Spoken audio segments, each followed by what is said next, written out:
back to my channel, Vanshu this side. So this is Vanshika, and in this video, I'll be sharing some common mistakes that you should avoid in your college days or your preparation era. So let's start the video.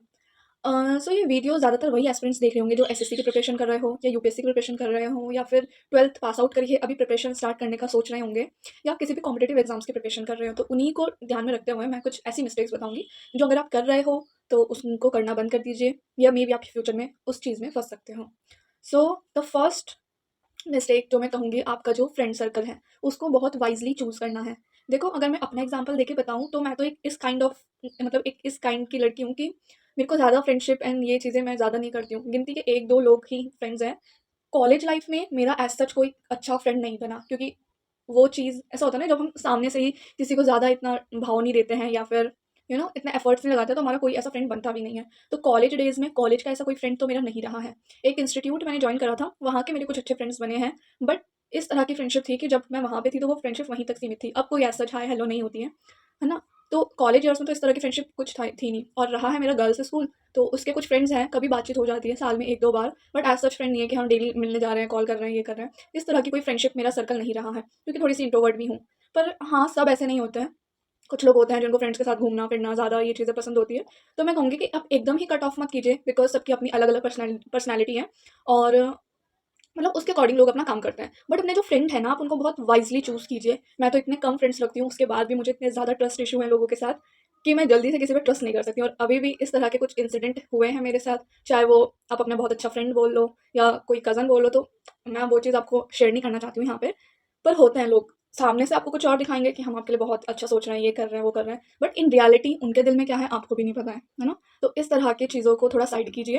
There are 2 kind of people जिनको मतलब जिनसे आपसे हमेशा दूर ही रहना चाहिए। The first thing is जो हमेशा नेगेटिव ही बोलते हैं। मतलब अगर वो आपके फ्रेंड्स हैं और वो हमेशा दूसरों की जो नेगेटिव चीज़ें हैं, नेगेटिव पॉइंट्स हैं, उन्हीं को ही काउंट कर रहे हैं। हमेशा दूसरों के बारे में बुराई करना या इस तरह की चीज़, तो इस तरह के लोगों से आप दूर रहिए। अगर आपके फ्रेंड सर्कल में इस तरह के लोग हैं तो जस्ट उनको इग्नोर कीजिए, अवॉइड कीजिए फ्रेंडशिप।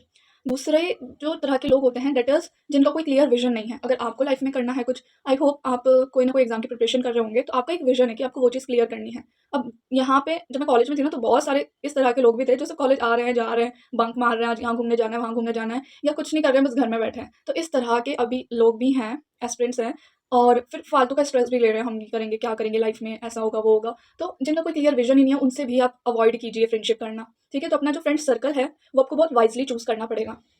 क्योंकि कहीं न कहीं अगर वो आपके साथ सोशल मीडिया पे रहेंगे, व्हाट्सएप पे रहेंगे, इंस्टाग्राम पे रहेंगे, तो आपको रील्स शेयर करेंगे, ये करेंगे और स्टोरीज़ लगाएँगे अगर कहीं घूमने जा रहे हैं। उनको देख के आपको एंग्ज़ायटी होगी कि ये यहाँ शादी में जा रहे हैं, यहाँ ये घूमने जा रहे हैं। आप नहीं जा रहे हो, आप बस एक चारदीवारी में बैठ के पढ़ रहे हो, या आपका और कोई मतलब ऐसा होता है ना कि लाइब्रेरी, लाइब्रेरी से घर, घर से लाइब्रेरी, बस यही सीन चल रहा होता है। तो इस तरह की चीज़ों को अवॉइड कीजिए। फ्रेंड सर्कल अपना बहुत लिमिटेड रखिए। गिनती के 1 या 2 जने होने चाहिए कि अगर आप किसी दिन डिमोटिवेटेड हो, तो आपने कॉल कर लिया, बात कर ली, मिलने चले गए, वॉक पे चले गए। इस तरह की चीज़ें। मेरा फ्रेंड सर्कल इतना लिमिटेड है कि वैसे तो मैं किसी से बात करती हूँ नहीं, और एक दी है जो यूपीएससी के लिए प्रिपेयर कर रही है, संडे-संडे उनके साथ वॉक पे जाती हूँ। अभी जाना स्टार्ट करा है जस्ट इसी मंथ से, और ऐसा कोई फ्रेंड भी नहीं कि हम दिन-रात बातें कर रहे हैं, इस तरह का। तो इस तरह की चीज़ें आप अवॉइड कीजिए। सेकंड मिस्टेक मैं कहूँगी कि कॉलेज डेज़ में जो मैंने भी करी थी, द थिंग इज़ कि हम ना होम ट्यूशन्स पढ़ाते हैं कि जस्ट थोड़ी-सी अर्निंग हो जाए। वो थोड़ी-सी अर्निंग कब मेरा टाइम पूरा मतलब ऐसा होता है ना, पूरा टाइम लेके गई, मुझे खुद नहीं पता चला। तो हम क्या करते हैं, अर्निंग के लिए ट्यूशन्स करते हैं, होम ट्यूशन्स, लाइक दूसरे के घर जाना, फिर पढ़ाना, टाइम देना।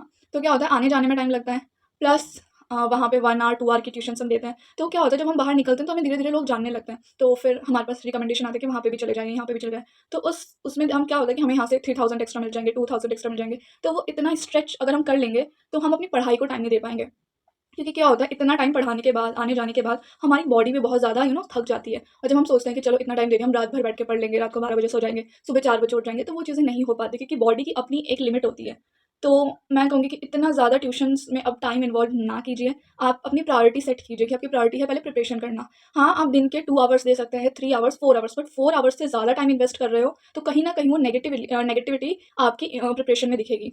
तो उस चीज़ को आप अवॉइड कीजिए, ये मिस्टेक्स बिल्कुल मत कीजिए। मैक्सिमम 4 आवर्स, इससे ज़्यादा मत दीजिए अपने होम ट्यूशन्स। एंड जो थर्ड मिस्टेक है, वो मैं कहूँगी कि मनी सेव करना, सेविंग्स करना। देखो, कॉलेज डेज़ में हम कुछ ना कुछ ट्राई करते रहते हैं, मतलब अर्निंग के लिए, चाहे ट्यूशन्स हो जाए या कोई भी जॉब हो जाए, हम कुछ ना कुछ ट्राई करते हैं कि हम अपने खुद के खर्चे खुद उठाएँ, है ना? जितनी हमारी ज़रूरतें हैं, किसी से माँगना ना पड़े। अगर हमें कुछ चीज़ खरीदनी है या ये करनी है, तो हम कुछ ना कुछ अर्न करते हैं। अब उस अर्न करने के साथ जब हमारे पास पैसा आने लगता है ना, तो हमारे बहुत सारे डिज़ायर जाग जाते हैं कि ये भी लेना है, वो भी लेना है, वो भी लेना है। वो चीज़ सही है कि आप अपनी चीज़ें खरीदिए, बट कहीं न कहीं आप सेविंग्स भी कीजिए। भले ही आप मंथली 2000 सेव कर रहे हैं या 1000 सेव कर रहे हैं, बट कुछ ना कुछ सेव कीजिए। आप वो जो 3 साल में सेव करोगे ना, तो आफ्टर आपकी ग्रेजुएशन आपके पास एक डिसेंट अमाउंट होगा, पूरा आपकी सेविंग्स का, जिसको आप अपने फ्यूचर के लिए एक अच्छे जगह आप इन्वेस्ट कर सकते हो, है ना? चाहे आपको आगे जाके मास्टर्स करना है किसी अच्छे कॉलेज से, या कुछ भी चीज़ आपको किसी कॉम्पिटिटिव एग्ज़ाम की तैयारी करनी है, कुछ आपको कोचिंग के लिए चाहिए या कुछ भी चाहिए, तो आप अपने खुद के अमाउंट से वो मतलब खरीद सकते हैं। क्योंकि कॉलेज डेज़ में अगर आप पूरी सेविंग करोगे ना, तो कहीं न कहीं वो आपके लिए ही बेनिफिशियल रहेगी। बिकॉज़ एकदम से कोई आपको नहीं देगा 1 लाख रुपीज़, 2 लाख रुपीज़। ये मैं अपने एक्सपीरियंस से बता रही हूँ, बिकॉज़ ख़ैर बहुत सारी ऐसी पर्सनल चीज़ें हैं जो मैं शेयर करना चाहती हूँ, but I don't want to share with you like पूरा ऐसे। तो हाँ, मतलब मैं सिर्फ़ एक आपको ये थोड़ा-सा सचेत कर रही हूँ कि आप सेविंग करते रहिए, कुछ ना कुछ, चाहे 500 सेव कर रहे हैं, चाहे 1000 रुपीज़ सेव कर रहे हैं, बट धीरे-धीरे सेव करते रहिए, क्योंकि धीरे-धीरे सेव करोगे तो आगे जाके एक बड़ा अमाउंट बन जाएगा, जो आपको आगे जाके एक पॉज़िटिव इम्पैक्ट ही देगा आपकी लाइफ़ में, ठीक है? तो सेव कीजिए। और तो टिप मैं आपको दूँगी कि आप मल्टीपल एग्ज़ाम्स को टारगेट मत मत कीजिए। देखो, कॉलेज डेज़ आपके बहुत क्रूशियल डेज़ होते हैं। यहाँ पे आप सोच रहे हो थोड़ा बहुत हम अर्निंग भी कर लें, आपके प्लस कॉलेज भी हैं, हर सेमेस्टर में एग्ज़ाम आते रहते हैं। प्लस तीसरा चीज़ आप कर रहे हो कि हमें एग्ज़ाम प्रिपरेशन करना है। तो जो एग्ज़ाम प्रिपरेशन है ना, उसको आप और चीज़ों में डिवाइड मत कीजिए। उसको बस एक स्पेसिफिक टास्क पर फ़ोकस कीजिए, एक स्पेसिफिक एग्ज़ाम पर। जैसे मल्टीपल एग्ज़ाम्स के पीछे मत भागिए। जैसे इससे पहले मैंने वीडियो बनाई थी एसएससी वर्सेस यूपीएससी की, अगर आप किसकी प्रिपरेशन कर रहे हो। तो उस वीडियो में भी मैंने क्लियरली मेंशन किया था कि अगर आपने सोचा भी है कि हाँ, मुझे 2 एग्ज़ाम टारगेट करने हैं, बट उससे पहले फाइनेंशियल सिक्योरिटी के लिए मुझे कुछ और एग्ज़ाम करना है, तो उन दोनों में से किसी एक एग्ज़ाम को पहले चूज़ कर लीजिए। उसका सिलेबस कंप्लीट करिए अच्छे से। सिलेबस कंप्लीट करना ये नहीं कि बस आपने जल्दी-जल्दी 2 महीने में ये कर लिया, 3 महीने में ये कर लिया। अच्छे से रिलैक्स मोड में होके आप उसको सिलेबस कंप्लीट कीजिए। जब सिलेबस कंप्लीट हो जाए, थोड़ी-सी प्रैक्टिस के लिए टाइम दीजिए, एंड जब वो थोड़ा प्रैक्टिस हो जाए, फिर अपने पूरे प्रॉपर उस एग्ज़ाम की प्रैक्टिस मोड में आ जाइए, एंड जो दूसरा एग्ज़ाम आपको करना है, तब उसका आप सिलेबस लेके चल सकते हैं। तो इस तरह से आप 2 एग्ज़ाम को टारगेट कर सकते हैं। बट तो मैं आपको बोलूँगी कि आप ये अवॉइड कीजिए कि आपको मल्टीपल एग्ज़ाम को टारगेट करना है ना? कॉलेज डेज़ में बहुत सारे लोग ऐसे होते हैं, अभी रेलवे के फॉर्म आए हैं, वो भर लो, एसएससी में स्टेनो भर लो, सीपीओ भर लो, सीजीएल भर लो, ये कर लो, है ना? तो इनको अवॉइड कीजिए। किसी भी एक एग्ज़ाम पर फ़ोकस रखिए, और बस उसी को ही प्रिपेयर कीजिए फ़ोकस के साथ। एंड लास्ट मिस्टेक मैं ये बताऊँगी कि एस्पिरेंट्स होते हैं, पढ़ते रहते हैं, है ना? लाइब्रेरी भी जा रहे हैं, पढ़ पढ़ भी रहे हैं, बस थोड़ा-सा ना माइंड में क्या होता है, ब्लरनेस रहती है। ब्लर मतलब कि क्लियर नहीं रहता। इसके लिए देखो, मैंने भी बहुत काम करा है अपने ऊपर, अपने पूरे कॉलेज डेज़ में। इसमें क्या करना होता है, अब जितना यू नो ये बहुत कचरा टाइप की अब ना दुनिया बन गई है। लाइक बहुत सारा कंटेंट है, इतना कंटेंट है कि आप कंज़्यूम कर कर के थक जाओगे, और एक टाइम ऐसा आएगा कि आपका पूरा माइंड फंक्शन करना बंद कर देता है। आपको पढ़ना है, आपको पता है कि मुझे इस समय पढ़ना चाहिए, मुझे ये करना चाहिए, बट आपको पता ही नहीं चल रहा है कि दिन कब खत्म होते जा रहे हैं। बस आप कंटिन्यूअस रील देख रहे हैं या बस खाली बैठे हैं, है ना? तो इस तरह की चीज़ें होती हैं, और ये हो भी रही हैं लोगों के साथ। तो इसको अवॉइड करने का सिर्फ़ एक सॉल्यूशन है कि जितना आप इंट्रोस्पेक्ट करोगे, यानी कि आप अपना टाइम यूज़ करोगे, आप बैठ के सोचोगे। इसका एक सॉल्यूशन ये हो सकता है कि आप डायरी राइटिंग करो। आप अपने थॉट्स को एक डायरी में लिखो। अपनी डायरी से शेयर करो कि आज आपने पूरे दिन में क्या अच्छा काम किया है, क्या प्रोडक्टिव करा है आपने, है ना? दूसरा चीज़ है कि अपने माइंड को थोड़ा-सा कंट्रोल करने की कोशिश करो। बचो इतना सारा कंटेंट कंज़्यूम करने से, है ना? और देखो, कितना भी आप अवॉइड कर लो, यूट्यूब हमको यूज़ करना ही पड़ता है। मतलब हम यूट्यूब को अवॉइड नहीं कर सकते, बट वहाँ पे भी शॉर्ट्स आते हैं, तो वहाँ पे टाइम जाता है। तो कोशिश करो कि आपका माइंड आपको ना चलाए, आप अपने माइंड को चलाओ। बिकॉज़ इतने सारे, मतलब कि इस सिचुएशन में फँसे हुए लोग, जिनको नहीं पता है कि हमें किस डायरेक्शन में जाना चाहिए, और उनका माइंड उन पर हावी होता जा रहा है। तो बहुत सारी चीज़ें हैं इस तरह की, है ना? तो उन चीज़ों से आपको बाहर आना है। आपको कोई बताएगा नहीं कि अभी मैंने इस वीडियो में बता दिया, आप एकदम से सही हो गए। ऐसा खुद नहीं आएगा, धीरे-धीरे आपको खुद ही उस प्रैक्टिस में लाना पड़ेगा, अपनी हैबिट खुद बनानी पड़ेगी। कोई नहीं आएगा आपको बताने के लिए, ना कोई टीचर, ना कोई आपको मोटिवेट करने आएगा, और मोटिवेशन भी 1 दिन की होती है, 2 दिन की होती है।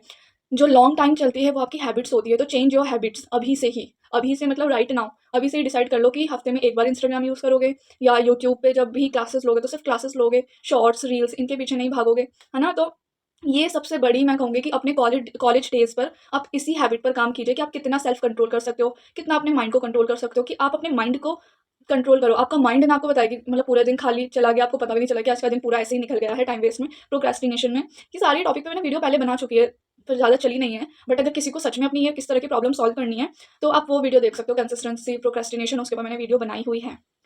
है ना? ये बिगेस्ट थिंग है। अभी मैं इतना ज्ञान भी दे दूँगी तो उसमें जल्दी से आपको समझ में आएगा भी नहीं। धीरे-धीरे खुद ही आपको अपनी हैबिट्स पर काम करना पड़ेगा, तब जाके चीज़ें थोड़ी सही होंगी। एंड वन मोर मिस्टेक अपनी प्रिपरेशन में हम क्या करते हैं कि हमको हेल्प चाहिए होती है, मतलब कोचिंग चाहिए होती है, ये चाहिए होती है। तो जब मैंने 12th करी थी, तो मेरा क्लियर था कि मुझे यूपीएससी के लिए ही जाना है, और इतना था कि मेरी मम्मी ने बोला था कि तुम दिल्ली चले जाओ, वहाँ से कोचिंग ले लो, बट मुझे वो चीज़ नहीं करनी थी कि इतना लोन लेके मैं वहाँ जा रही हूँ, और एक फ़ियर भी था अगर तब भी नहीं हुआ तो वो मैंने अवॉइड करा। बट जब मैंने 12th करी थी और मैं अपने फर्स्ट ईयर में थी, तो उसी समय फिज़िक्स वाला के कोर्सेज़ लॉन्च हुए थे, है ना? तो और आई एम शॉक्ड कि 10,000 अमाउंट में कोई इतना अच्छा कैसे सब कुछ जीएस का पूरा फाउंडेशन तैयार करके दे रहा है। तो कॉलेज में जब मेरा फर्स्ट ईयर था, तो मैंने बिना कुछ सोचे समझे मैंने टाइटन बैच परचेज़ कर लिया। मैंने अपना टाइटन बैच परचेज़ कर लिया, जो फर्स्ट टाइटन था, है ना?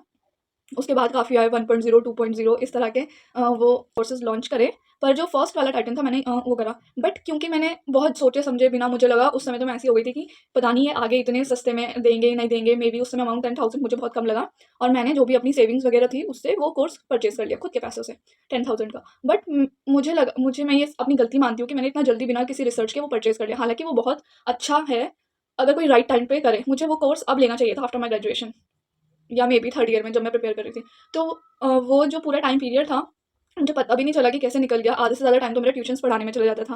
वो होती थी वहाँ पे लाइव क्लास, लाइव के बाद रिकॉर्डेड भी मिलती थी, बट रिकॉर्डेड में कुछ रहता है, कभी समझ नहीं आता है, या हम डाउट नहीं पूछ पाते हैं ठीक से, है ना? तो इस तरह की चीज़ें रहती थी। प्लस अगर मैं कहूँ कि हाँ, तो उस कोर्स को मैं अच्छे से यूज़ नहीं कर पाई, ये मैंने पहले भी बताया था कमेंट में आई गेस, या वीडियो में।